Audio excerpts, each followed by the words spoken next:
Welcome to Backstage with John Wilson, a podcast where we go behind the scenes to look at the Christian contemporary music industry, music festivals, and real-life encouraging stories from our experience. Our goal is to display how God is using Christian music to transform lives and to take church outside the walls.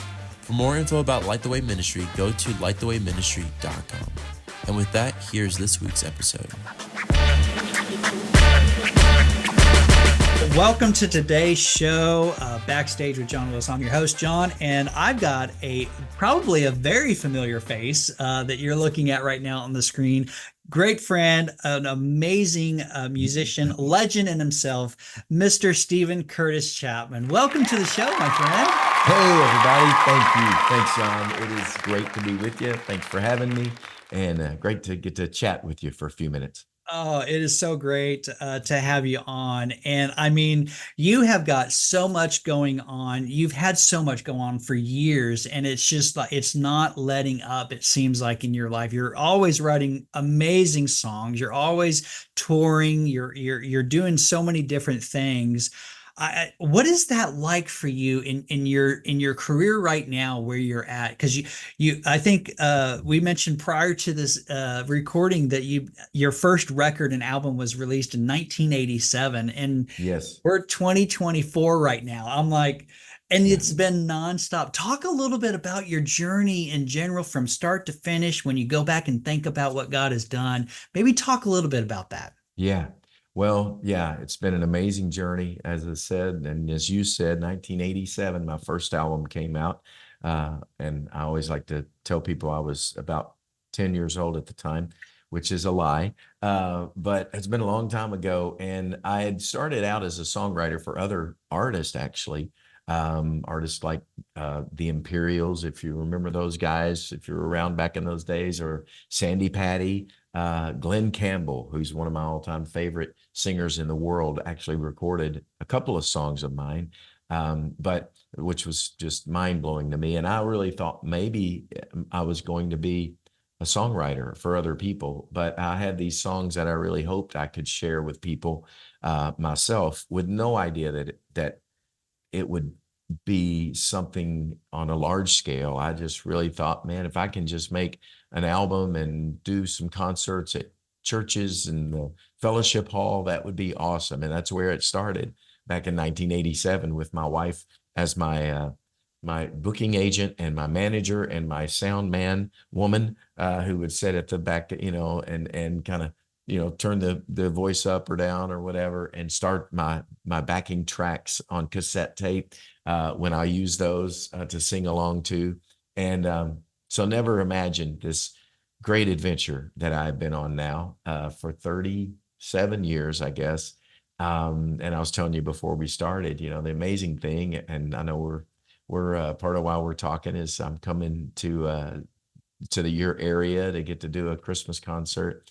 I love, probably as much, and really I think maybe more than ever, playing music and playing these songs and celebrating the journey that I've been on, that so many people now have been on with me. It's been an amazing thing to hear so many people say, man, these songs have marked my journey, have been kind of the soundtrack to my faith journey, to my family, which is just an incredible privilege and a blessing and a gift. And I'm still inspired to write new songs, not just to sing the songs from years gone by, but which are still as true as ever, but to get to write new songs. And I have a new song that just has been released and it's just come out, called "Do It Again," incidentally, which is kind of an appropriate title, because I feel like I just love to keep doing it again and again, because it doesn't get old. It only, the truth of God's word is living and active. And the truth of God's love for us, His mercies are new every morning. And just all of that. There's thousands of songs just in that one truth. So I had to at least write one. So yeah, still at it, still going. The journey continues. Wow. Well, I'm just curious too. Like you said, 37, 38 years in this industry, which is a very tough industry, mind you. It's very tough to get into. But for even being in it for that long, what is it that inspires you, that keeps you going as Mhm. long as you have? Well, as I said, it's the fact that, God, the music I get to write is anchored in, and really is the fruit, I guess, of, the seeds of God's word of truth that just turn into these songs, and things that have inspired me. And people have said, do you think you'll ever stop, writing songs? You ever stop? And I said, I feel like when I stop breathing, and I stop experiencing life, but the good, the bad, the hard, the beautiful, the terrible. I mean, all of that. When you see God in that, and you experience Him in deeper ways, and so that's what I felt. I mean, music has always been that for me. It's been an opportunity for me to kind of wrestle with, ponder, express, talk about. I read scripture this morning, or maybe it was yesterday, about that great verse that says, spur one another on to love and good deeds. Look for those ways that you can encourage each other in the faith. Cheer each other on, challenge each other. And I thought, man, I get to do that with music, and that's what I've loved to do all these years, and I still love to do that. It's kind of how I'm wired. It's what, makes me get out of bed in the morning and go, man, I get a chance to encourage people. I mean, obviously, loving my family, loving my wife, those things. But in the process of all that, songs come out, and I want to encourage other people with it. So, Wow, that's so good. That's so good. I have always said this in the past. Music has a way of entering into your heart without your permission. And what mm, better way to get a message of hope and the gospel into people's hearts through music? And right, you've been right. doing it so successfully. You just released a new single, Do It Again. Talk a little bit about this song. I was listening to it this morning, and honestly, I have to say, it seemed like to be a little, not so much Steven Curtis Chapman that I'm used to Hmm. listening to. Yeah, And I'm yeah. like, this thing has got some, I'm bobbing my head to this. Yeah, yeah. Like, talk a It's got little some bit about, fun. yeah, talk a little What bit. I love it. I love it. Yeah, thank you. Well, it sort of taps in a little bit to the, when I talk and think about my musical history, songs like Dive started with kind of The Great Adventure. I remember people kind of going, when I first wrote that song, it's like, saddle up your horse, you got a trail. It's like, man, that song makes me want to get up and go, which is why I wrote it. I was in one of those places myself, and it's like, this song needs to make you kind of want to dance, dare I say. And then I followed it with songs like Dive In and Live Out Loud, and Love Take Me Over. I've had a lot of those songs that have been kind of this fun, but with a lot of depth and weight in the lyrics, but in a musical package that makes you excited. And so I had this idea several years ago that actually came in a very dark, heavy time, not too long after we had lost our youngest daughter, Maria, in a tragic way. And I was really wrestling through some things and making some decisions about things that that were going on in our life and our family.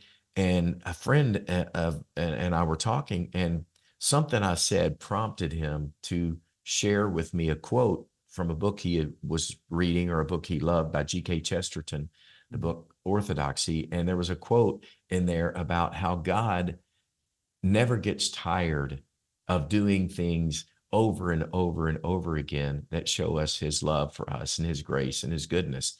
Every sunrise, every sunset, and how it can almost seem wasteful that God would paint this masterpiece in the sky, and then at the end of the day, wad it up and say, I'm going to do it again tomorrow. It's even going to be better. Watch this, and just the idea that God is childlike in that way, that He never gets tired, that He doesn't wear out, that we're the ones, as G.K. Chesterton says, we're the ones who have sinned and have grown old, but God is infinitely young.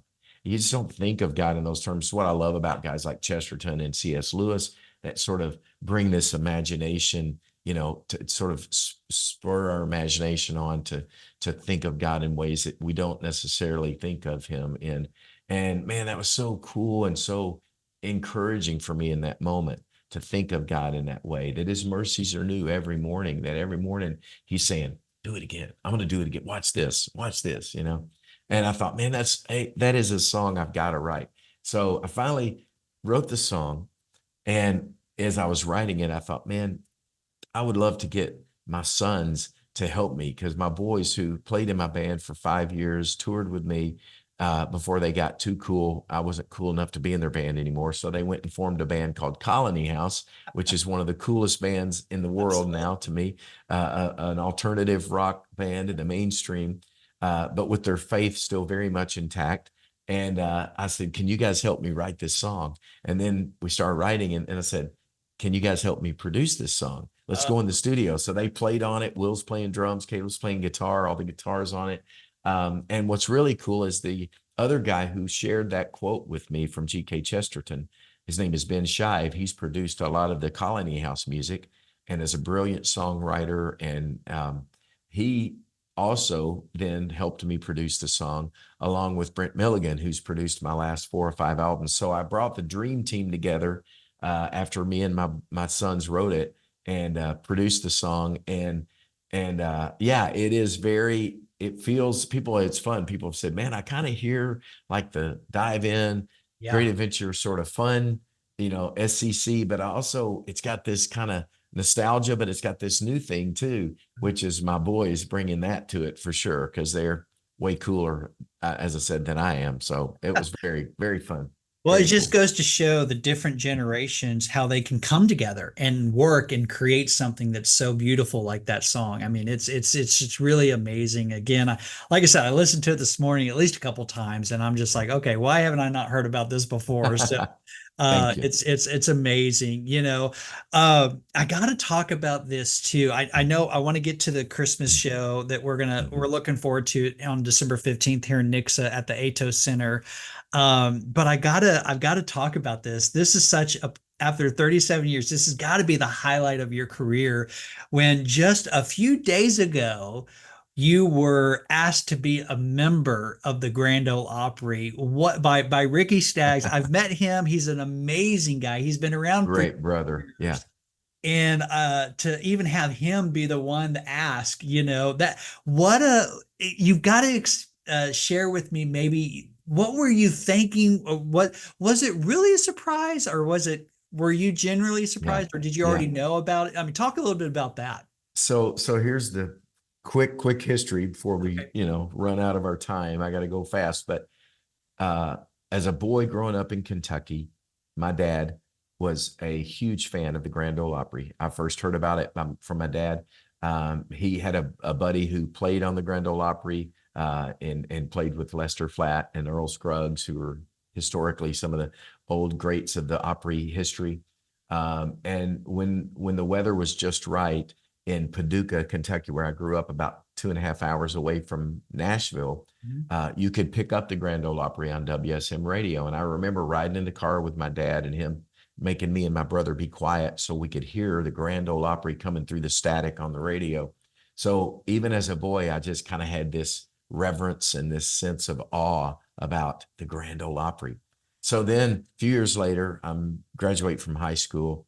I come and audition at a place called Opryland, USA, where I get hired along with my brother, my older brother Herb, to be performers for the summer.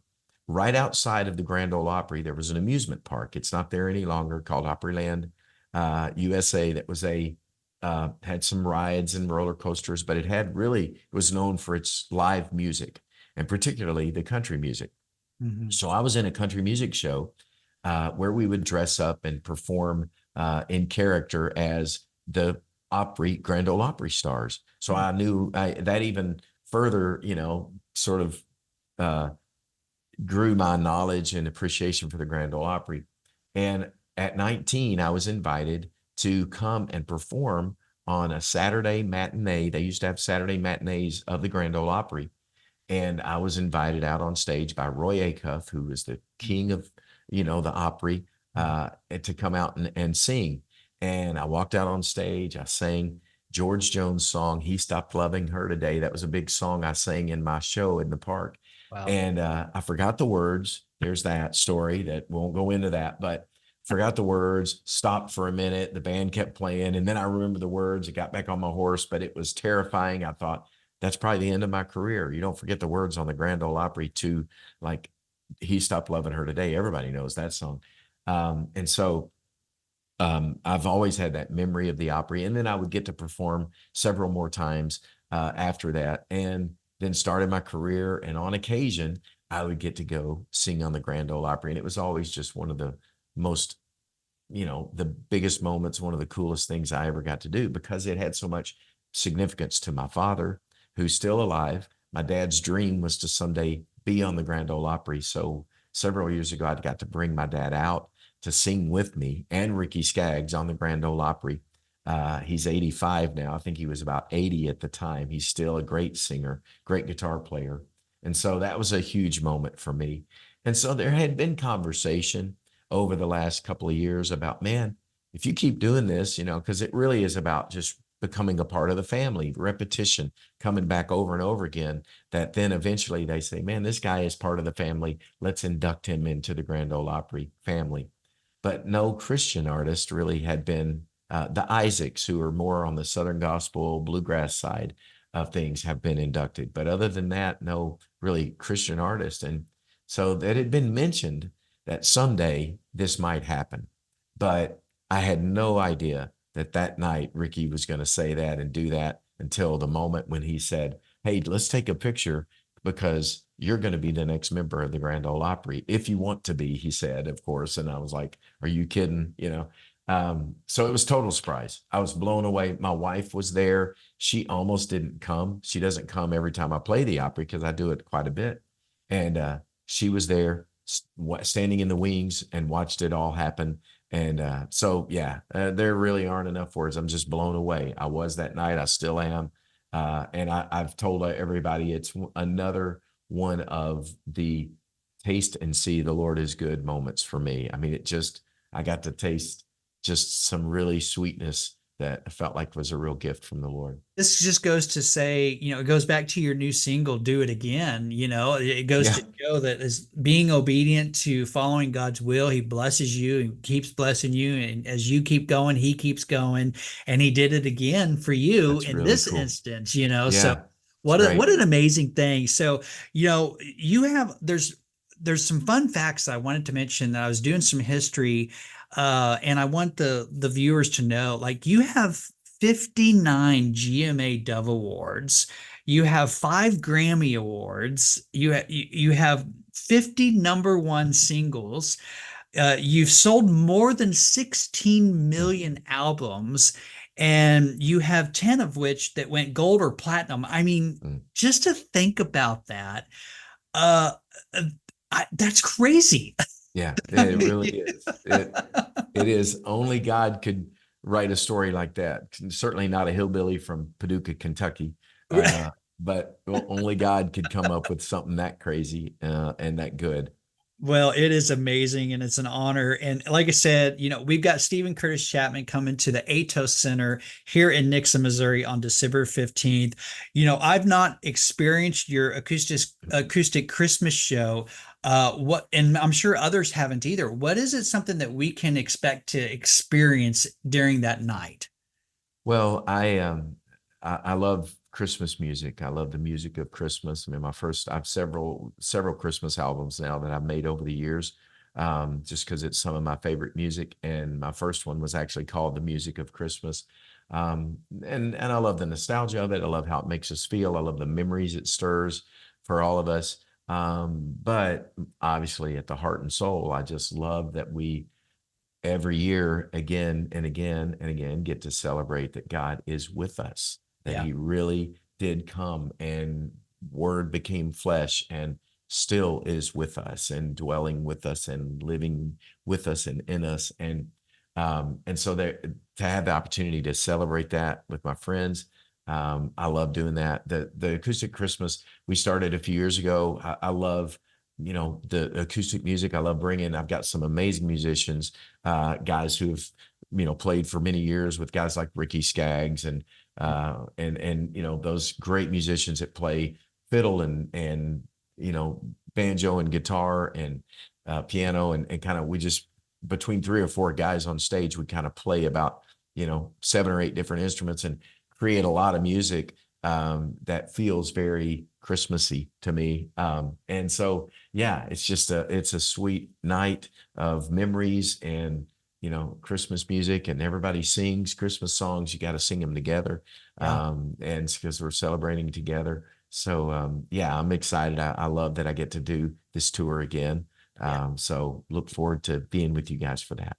Well, we're excited. We cannot wait. We're counting down the days. Look, and I'll tell you, you're watching or you're listening to this podcast. This show. It even though it's in December, but the tickets are selling really, really fast. We don't want you to miss out on it. We'll have a Grand Ole Opry member in our presence now. That's right. That's right. It's going to be amazing, and I cannot wait. I know the Aetos Center, they're really excited about it too. So we want to encourage you, if you've not got your tickets, please go do so. You could always get those at aetoscenter.net. That's AETO center.net, or lightthewayministry.com. Tickets are available there, and as well as Steven Curtis Chapman, his website as well. Where can people go to follow you, where you may be going on tour and other places, or to get your music? Where can they go to find all that? For sure. Yeah. Well, music, of course, can be found anywhere that streaming music is available, from Apple Music and Spotify and all those places. And my website is a great place, StevenCurtisChapman.com. Of course, all the social media stuff, Instagram and all that stuff, you can find me there as well. So any of those places will give you information about where I'm going to be and what I'm up to. Perfect. Like I said, December 15th, a night with Steven Curtis Chapman, acoustic Christmas concert coming to the Aetos Center. Starts at 7:00. The tickets again are at aetoscenter.net. That's AETOS center.net, or lightthewayministry.com. Steven, thank you so much for taking the time today and jumping on the show with me and getting to talk with you and hearing your heart about the history behind the journey that you've been on through this music industry and the accomplishments. Again, thank you so much for being on the show. Well, you're welcome. Thank you, John. God bless you, buddy. And I will see you guys in December. Absolutely. Thank you again. We're looking forward to it, sir. All right. Bless you. See you then.